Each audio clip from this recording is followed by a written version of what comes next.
Yaqin günnogordaq dartqınlı ýagdaý sebäpli 16 döwletiň 200-den gowrak raýaty Iranyň Türkmenistana evakuasiýa edildi. Türkmenistanyň Daşary işler ministrliginiň habar bermegine görä, üsfaşyr geçýän ýolagçylaryň iň köp bölegini Hytaý Halk Respublikasynyň raýatlary tutýar. 211 adam.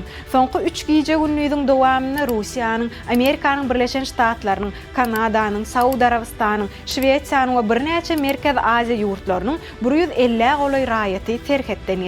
Türkmen tarapy gelýänler dol derejede uğratmak üçin edýär. Aşgabatda mehmanhanalara yerleşdirmek, iýmit we barjak yerlerine çenli ulug hyzmatlaryny gurap berýär. Netijede 17 döwletiň 400-den gowrak raýaty Türkmenistanyň üstü bilen Iranyň gysgaly çykarylmaklyk meýilleşdirilýär. Sizi dünýäniň hem ýurdumyzyň täzelikleri gyzyklanyrýarmy? Onu Türkmen portaly bilen galyň. Bize agza bolmaklygyn unutmaň.